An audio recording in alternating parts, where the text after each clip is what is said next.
Bonjour et bienvenue sur MyTV Geek, la TV 100% connectée, je suis Paquebot57. Aujourd'hui, nous allons voir une suite d'une première vidéo. Donc vous vous rappelez sûrement la vidéo où je branchais ce magnifique micro sur un téléphone portable. Eh ben j'ai mieux à vous proposer, parce que si ce micro est plutôt sympathique à brancher à un téléphone portable, il a le problème d'être un énorme micro de caméscope. Et c'est très dur de le transporter. C'est pour ça qu'aujourd'hui, je vous fais une vidéo sur un nouveau micro. Enfin, nouveau, il est sorti il y a quelques années. Donc c'est un micro Rode, donc le SmartLab Plus, qui permet de brancher un microphone cravate sur son téléphone. Alors dans les usages, on va pouvoir faire plusieurs choses. Alors déjà, on va sortir le téléphone. Donc à noter quelque chose, c'est que ces micros sont normalement conçus pour des iPhones. Et il y a le petit problème sur les Android, le système automatique de gestion de l'audio sur certains téléphones comme le LG G5 ont tendance à saturer. C'est pour ça que j'ai installé une application autre que l'application d'origine pour enregistrer de la vidéo. Donc comme vous le savez déjà, donc, je vous invite à regarder ma première vidéo pour voir le pourquoi rajouter un microphone à son téléphone. Donc le lien s'affichera ici. Aujourd'hui, nous allons donc utiliser ce magnifique petit micro-cravate de chez Rode.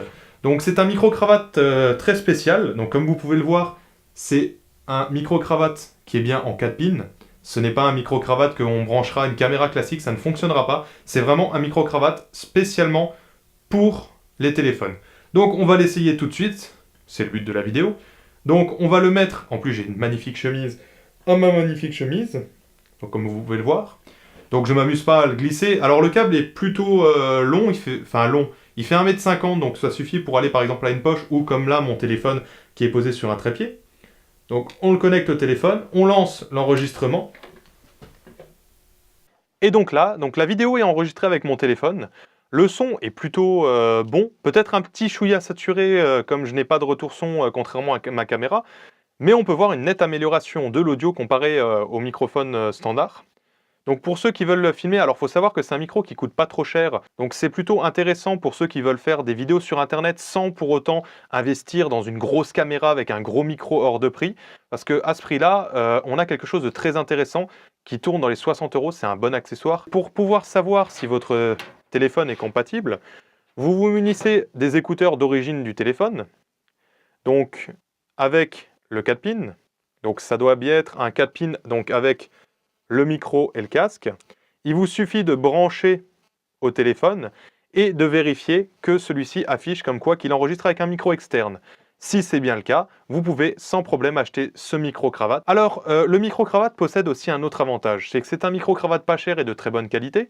Donc, comment pourrait-on l'utiliser autrement? Eh bien, c'est tout simple. On va tout simplement prendre ce téléphone. Donc, on va couper l'enregistrement vidéo et on va le mettre en enregistrement audio. Donc comme vous pouvez le voir, j'enregistre avec mon téléphone avec une application audio. Alors quel est l'intérêt? L'intérêt est tout simple. Actuellement, j'enregistre avec un micro sur perche au-dessus de moi. Le problème, c'est que ce micro est déjà relié avec un fil à ma caméra, mais surtout qu'il faut une deuxième personne pour la manipuler. Les micro-cravates, en plus pour les grosses caméras ou autres, sont plutôt chers. Donc l'avantage de le brancher au téléphone, c'est qu'on est séparé de la caméra. Et ce, quelle que soit la distance. En effet, on peut être à plusieurs dizaines de mètres de la caméra et le son ne change pas et toujours de la même qualité. Le seul désavantage à ça, c'est bien entendu qu'il faut pouvoir faire le lien au moment du montage avec le fichier audio qui est sur mon téléphone, le fichier vidéo de la caméra. Maintenant, tous les logiciels de montage modernes sont capables de le faire en automatique. N'hésite pas à regarder ma vidéo précédente permettant de brancher un microphone pro à ton téléphone et n'hésite pas à t'abonner. C'était MyTV Geek.